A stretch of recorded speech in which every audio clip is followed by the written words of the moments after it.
A single, well-intentioned word of caution was all it took for the scholarship student I once supported to brand me a toad lusting after a swan. During a live broadcast, she manipulated her fans into a frenzy, guiding them to tear me down online just to win a wave of sympathy. "Just some old, ugly man daring to tarnish our goddess," they shrieked in the comments. "Who does he think he is? Our goddess belongs with a star like Leo Vance." She wanted to use me as a stepping stone, playing both sides for her own gain. But she vastly overestimated her own worth. What I gave, I could just as easily take away. She wasn't even a proper ugly duckling. She was just a vulture in disguise. It was a whim that brought me to the branch office for an inspection.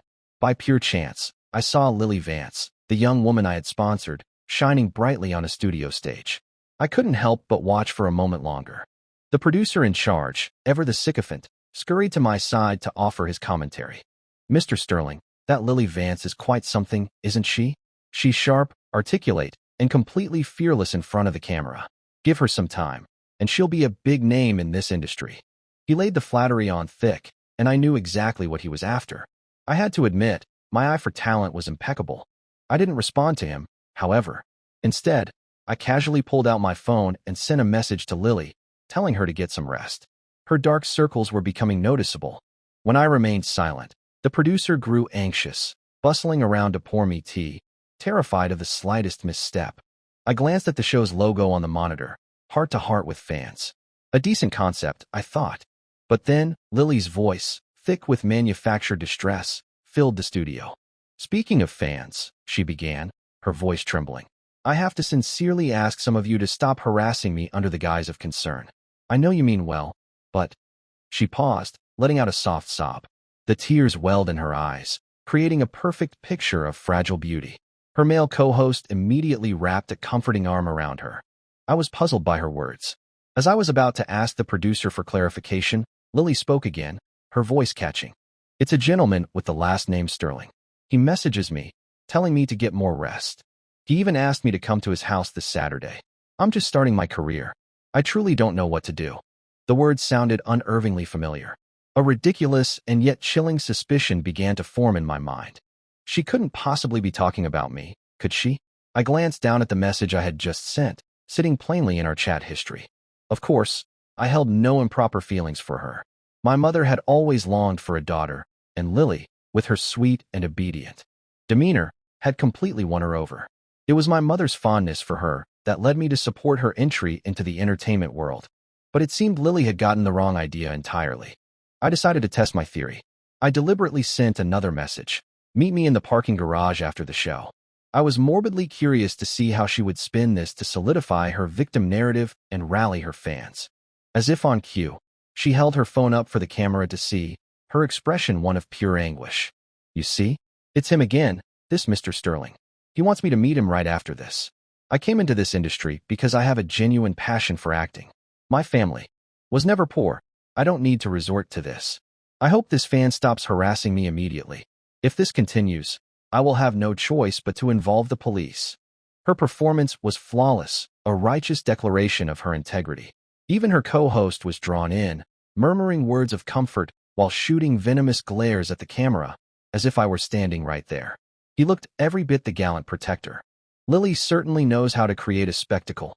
The producer next to me chuckled, still oblivious. Just a few words, and she's got the ratings soaring. He proudly showed me the analytics on a tablet. "Look at those numbers, Mr. Sterling." The live comments were a cesspool of vitriol. "Sterling? I bet he's some fat, bald guy with a beer belly. A disgusting, greasy man trying to buy our goddess." "Exactly. He probably got his money through tax evasion. I bet he has a wife at home while he's out preying on young women every night. Some creep named Sterling. He's probably just a broke loser pretending to be rich. We need to find him and expose him.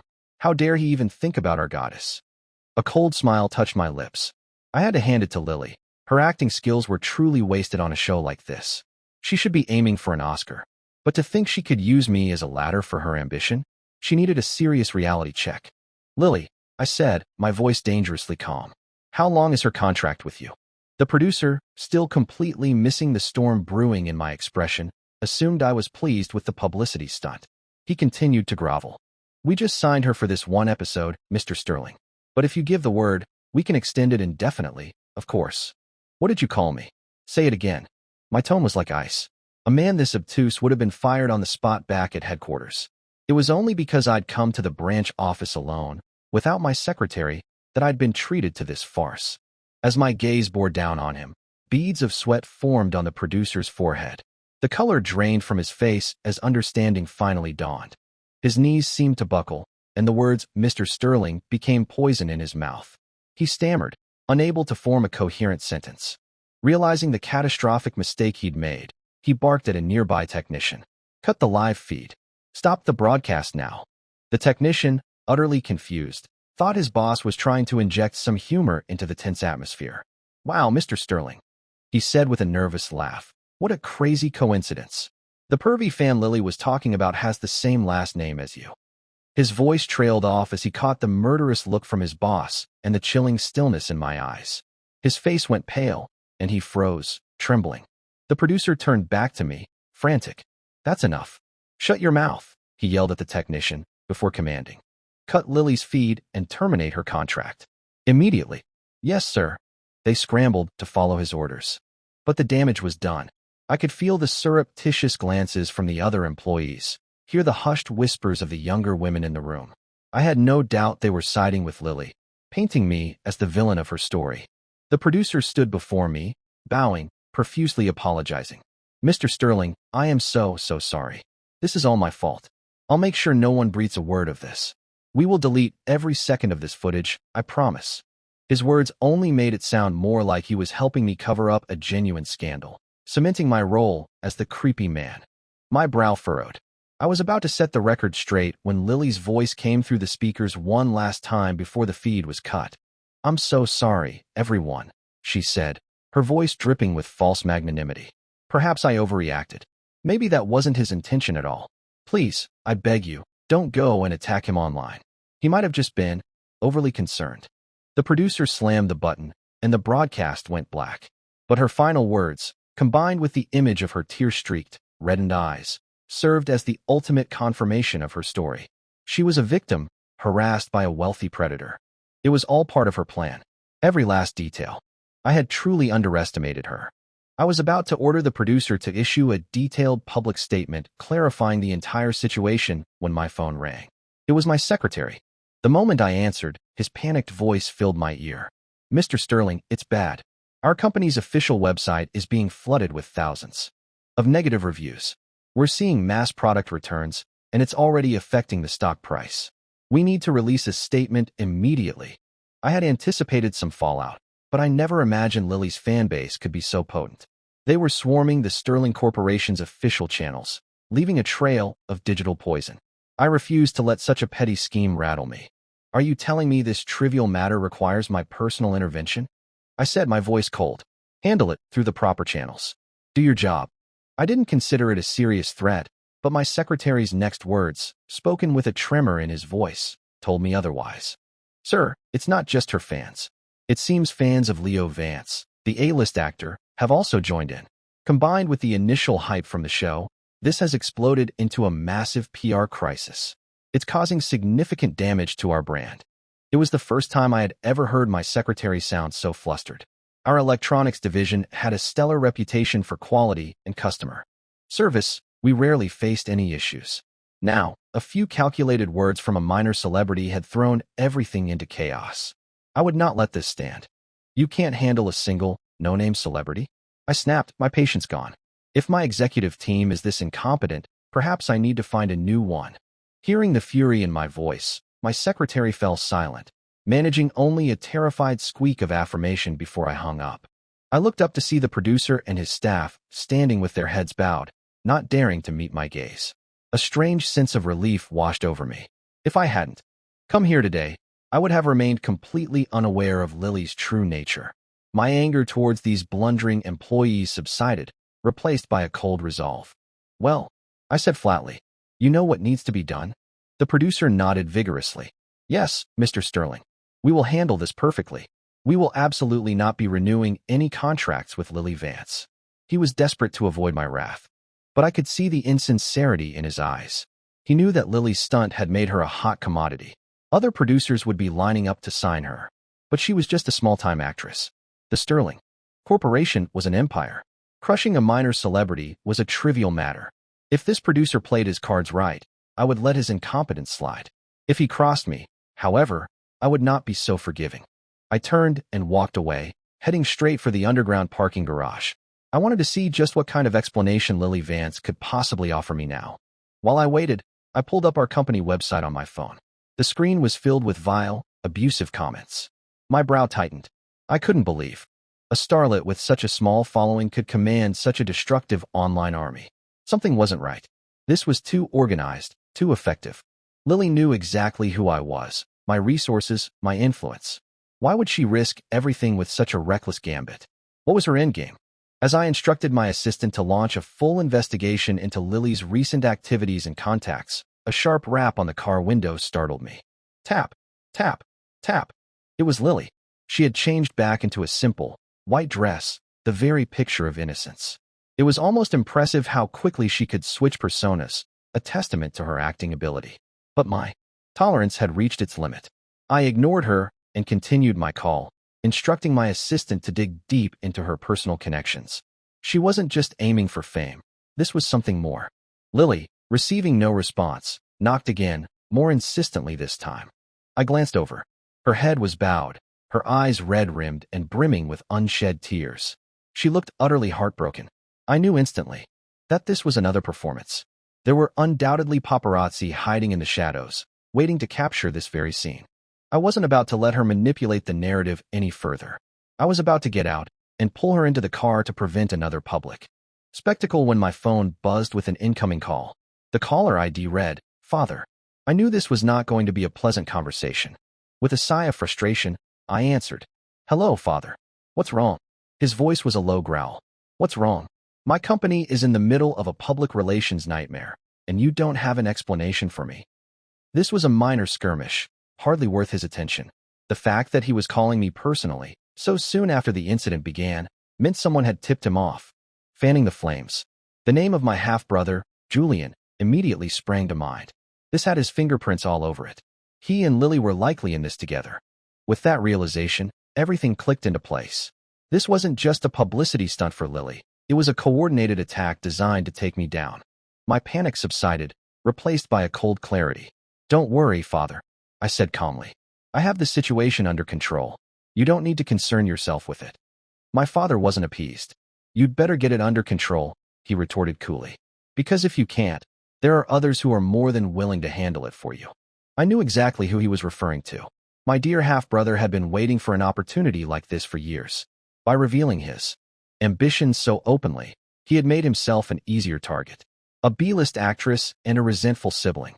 Disposing of them would be child's play. "Rest assured, Father," I repeated. "It will be handled." He grunted and hung up without another word. I knew Julian wouldn't stop here. He wanted my position, my inheritance, and he was clearly impatient. But I wouldn't give him the satisfaction. I was about to make another call when the tapping on my window started again, more frantic this time. I knew Lily's patience was wearing thin. I had been deliberately ignoring her. After finalizing my instructions, I finally opened the car door. "What is it?" I asked, my voice devoid of any warmth. I was genuinely curious what lie she would spin now. Before I could say another word, she rushed forward, grabbing my wrist with both hands.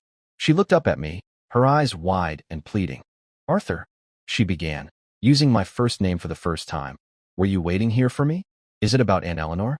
Don't worry, I know her birthday is next Saturday. I've already prepared a special surprise for her. I guarantee she'll love it." The audacity was breathtaking. To stand here and speak so sweetly of my mother after what she had just done. A bitter laugh escaped my lips. "You can spare me the act, and you will not be concerning yourself with my mother's birthday." My words were blunt, but she acted as if she hadn't heard them, pressing closer. I noticed the lace of her white dress was cut dangerously low. From this angle, with a hidden camera, it would look like I was trapping her against my car. She had just announced to the world that a Mr. Sterling would be waiting for her in this very garage. I refused to become a prop in her next pathetic marketing ploy. "That's enough," I said, my voice dropping to a low warning. "Stop wasting your energy on me. This is over. As for the entertainment industry and all its filth, you're done with it. You will not see my mother again." To me, Lily Vance was nothing more than a pathetic clown. If she wanted to use me, I would simply remove her from the board. But she wasn't ready to fold. "Arthur, you're being too harsh," she pleaded, her face a mask of innocence. "You must have misunderstood something. Am I not welcome anymore? I truly just wanted to give Eleanor a gift." Her wide-eyed act was grating on my last nerve. I had no intention of playing this game any longer. In one swift movement, I closed the distance between us, my hand closing around her neck, not tightly, but enough to hold her in place. "Tell me," I whispered, my voice like steel, "what did Julian offer you to go this far?" Her eyes darted away, a flicker of panic breaking through her carefully constructed facade. That momentary loss of composure told me everything I needed to know. I was right. She and Julian were in this together. I felt a surge of disgust. I had thrown my money away, but my mother had given this girl genuine affection. And this was how she was repaid. "Arthur, what are you talking about?" she stammered, regaining her composure. "I don't have any relationship with Julian. I don't understand what you mean. I know you must have heard what I said on the show, but you've truly misunderstood. I was talking about an obsessive fan. It's just a coincidence that you have the same last name. If you don't believe me, I can post a clarification online right now." She immediately fumbled for her phone, ready to type out a half-hearted, ambiguous statement on her social media. It was a move designed only to make things worse, to appear as if she were magnanimously defending her harasser. Now that I understood their plan, there was nothing more to say. "Fine," I said, releasing her. "But you will not be attending my mother's birthday party." Without another word, I got back in the car and ordered the driver to leave. Lily, who had been expecting a different outcome, was caught off guard. Her hand, still resting on the car door, was wrenched away as we pulled out, causing her to stumble and fall to the grimy concrete floor. In that moment, I missed the venomous glint in her eyes, and neither of us saw the paparazzi that Lily herself had hired, capturing every moment of her humiliating fall. Shortly after she posted her weak apology, those photos were splashed all over the internet. I, however, was oblivious to the escalating storm. I was at home, trying to reason with my mother. "Mother, Lily Vance is a thankless viper. You can't take anything she says to heart. I don't think you should invite her to your birthday party on Saturday." My mother has always been a gentle soul, a classic homemaker who sees the good in everyone. I didn't want to burden her with the sordid details about Julian's plot. To her, Lily was still the sweet, innocent girl she had taken under her wing. Worse, Lily had already called her with a tearful, manipulative apology. "Arthur, are you sure you're not mistaken?" she said, her brow furrowed with concern. "Lily doesn't seem like that kind of person at all. She sent me a lovely message, telling me she bought me those pearl earrings I admired. For her to buy such an expensive gift with her own money, it shows how much she cares. And she already apologized publicly online. Perhaps it was all just a misunderstanding." I had expected this reaction. My mother's heart is far too pure. It's that very innocence that allowed a person like Julian to exist in the first place. After my birth, her health declined, which is why she always dreamed of having a daughter. But Lily's greed knew no bounds, and I was not about to let her get away with it. For once, I adopted a firm tone with my mother. "I am telling you, she is not who you think she is. If you insist on having her at your party, you had better be prepared for the consequences. There's no telling what kind of drama she'll bring with her." My words went in one ear and out the other. She simply thought I was overreacting. "Oh, stop it. You make her sound like some kind of monster," she chided gently. "You go get some rest. I'll have a chat with her. Everything will be fine, you'll see." With her mind made up, there was nothing more I could do. She was still my mother, after all. My only option was to contain the damage. As I left her room, however, I ran directly into Julian, who was descending the grand staircase. He was impeccably dressed in a tailored suit, a pair of gold-rimmed glasses perched on his nose.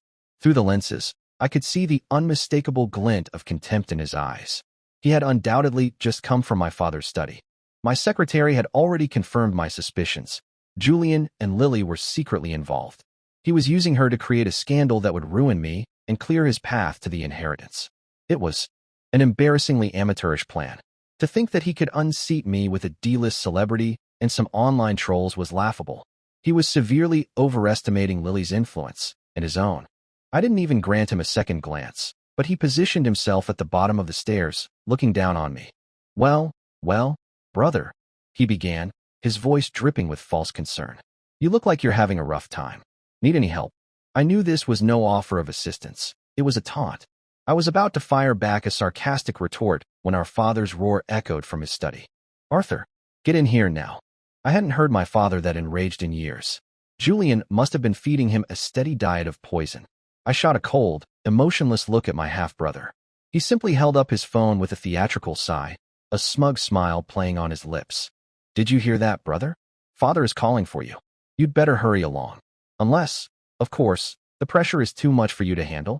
I'd be more than happy to take care of things for you." His condescending tone was infuriating. I could just imagine the web of lies he had spun in that study. I had never felt anything but disdain for this illegitimate son of my father. If his mother hadn't died in childbirth and orchestrated for him to be left on our doorstep, he never would have set foot in this house. The bastard of a mistress, daring to stand before me with such arrogance. I wouldn't give him the satisfaction. I walked past him, my shoulder nearly brushing his. "Julian, I suggest you quit while you're ahead," I said in a low voice. "Lily is a nobody. If you think you can drag me down with public opinion, you're forgetting your own place in this family." Normally, such a direct insult would have sent him into a rage. But this time, he simply chuckled softly. As I wondered at his strange confidence, our father's voice boomed again, this time with a different target. "Arthur, you have the audacity to mention that woman's name in my house. Get in here and explain yourself, or you can clear out your desk at the company tomorrow."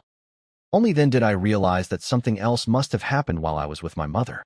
Lily must have made another move, escalating the situation and fueling my father's fury. I clenched my jaw, forcing myself to remain calm under his furious gaze. I could hear Julian's soft, mocking laughter behind me. I had underestimated Lily again. The moment I stepped into the study, a stack of photographs hit my chest and scattered across the floor. I bent to pick one up.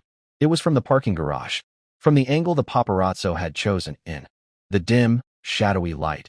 It looked exactly like I was cornering Lily, forcing myself on her. Combined with the online narrative, it painted a damning picture. Any explanation I offered now would be useless. "Arthur, have I not told you to be discreet?" my father thundered. "If you want a woman, find a respectable girlfriend. Did you have to get involved with some starlet your mother sponsored? Do you have any idea how quickly public opinion can destroy a man in your position?"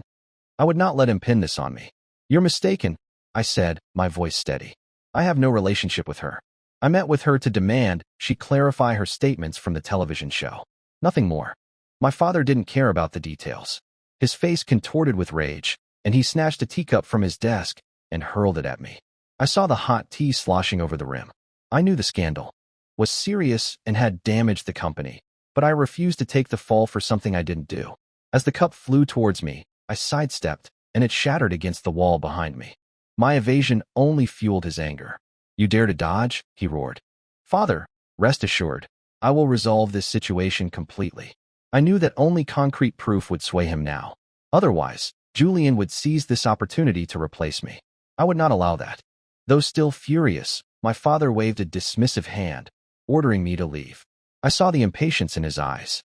If I didn't fix this, and fix it fast, I would be the one who was fixed. When I left the study, Julian was still standing at the foot of the stairs. His eyes went straight to my forehead, where a stray shard of porcelain had left a small cut. A look of pure schadenfreude crossed his face. In a surprising gesture, however, he held out a silk handkerchief. "Here, you should clean that up," he said, his voice laced with mockery. "Honestly, brother, you're a disgrace." He was here to gloat, but I wouldn't give him the satisfaction. I ignored the handkerchief.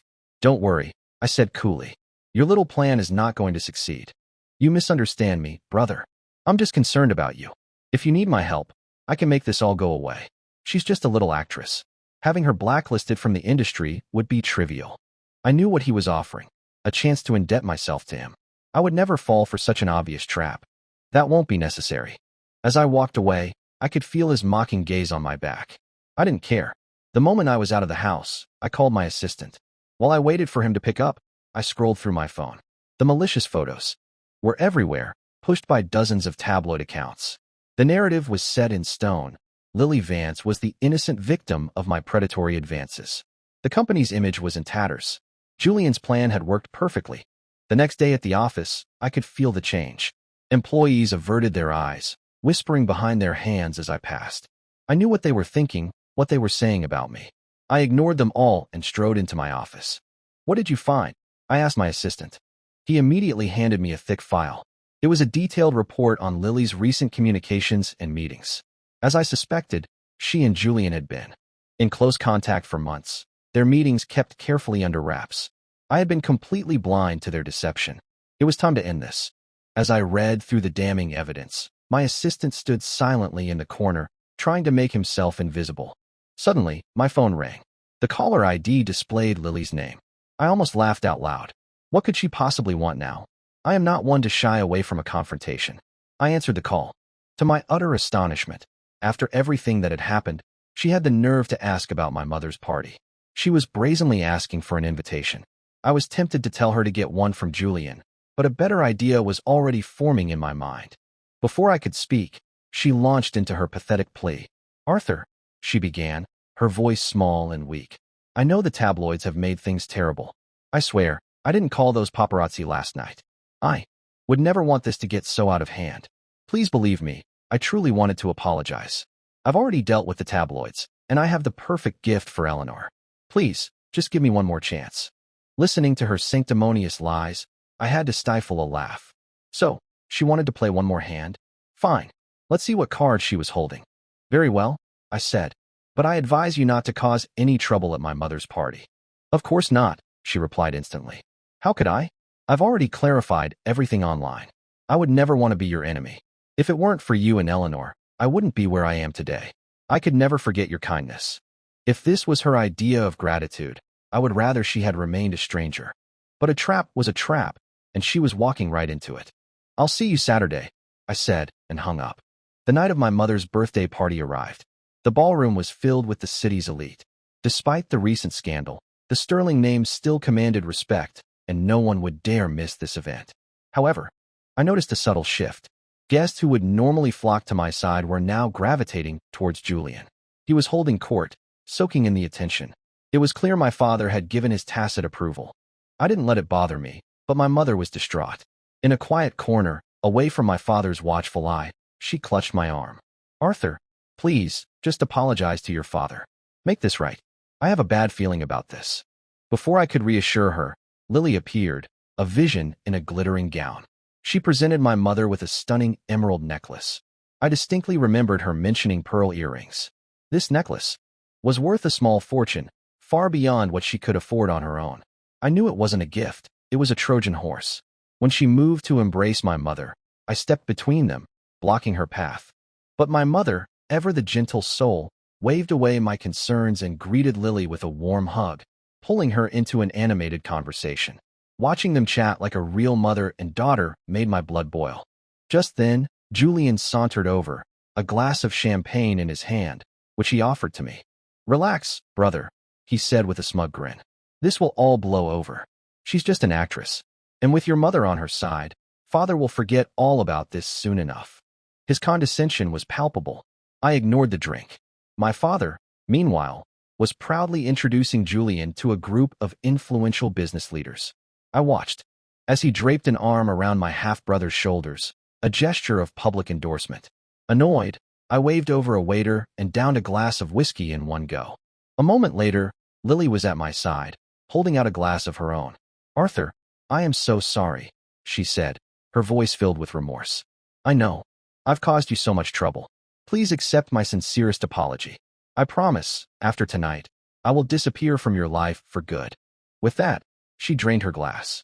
I didn't believe her apology for a second. As she spoke, I subtly caught the eye of a passing waiter. With a slight nod, I indicated the drink in her hand and then gestured towards Julian across the room. The waiter understood. The drink Lily had intended for me was seamlessly delivered into my brother's hand. I watched him drink it down, then gave my assistant a knowing look. Later, as the orchestra swelled for the cake-cutting ceremony, my father noticed Julian was missing. In our world, family unity, even a manufactured one, is paramount. Julian's absence at such a key moment was a breach of protocol. "Where is your brother?"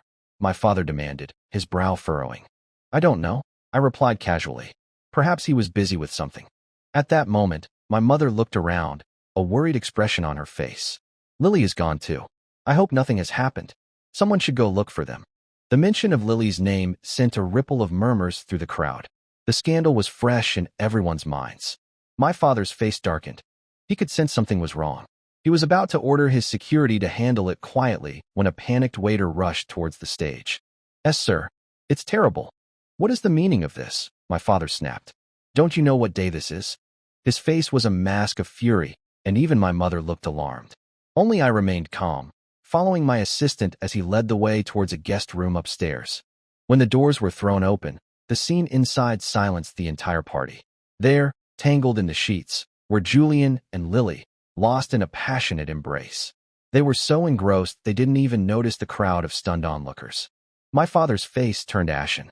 To have this filth exposed at his wife's birthday party, in front of all his peers, was the ultimate humiliation. He grabbed a heavy decorative cane from a nearby stand and brought it down hard on Julian's head. The blow snapped Julian back to reality.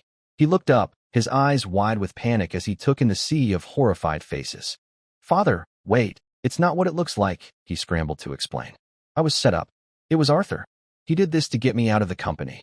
I have no relationship with Lily, I swear. It was the drink. There was something in the drink." His frantic denials were unconvincing, especially given his state of undress. The room was buzzing with whispers. My father, a man for whom reputation was everything, had heard enough. "Silence," he roared.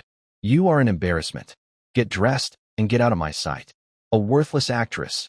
Is this what you two brothers are willing to destroy our family's name for?" Beside him, my mother looked as if she were about to faint. The girl she had treated like a daughter, a viper in her own home. The illusion was shattered. The scandal had the desired effect. After the last of the guests had departed, my father summoned me to his study. His tone was no longer accusatory, but soft with apology. "Arthur," he said quietly, "I was wrong to doubt you. It's all right, father. I share some of the blame. Julian's career and his ambitions were finished. When I left the study that night, my future secure, I saw him waiting in the hall. He was a wreck, his eyes bloodshot with rage. How long?" he hissed, his voice trembling. "How long were you planning this?" "I don't know what you're talking about," I replied with a shrug. "I wasn't the one who put you in Lily Vance's bed." My casual dismissal sent him over the edge. He lunged at me, but my father appeared in the doorway and had him thrown out of the house. Julian was exiled to a meaningless position in a remote branch office. As for Lily, the scandal obliterated what was left of her career. She was blacklisted from the industry overnight. The stain on my name was wiped clean. With Julian out of the picture, I assumed my rightful place as the chairman of the Sterling Corporation. Sitting in my new office, I watched as my assistant fed the files on Julian and Lily into a shredder. There were no rivals left. The company was mine.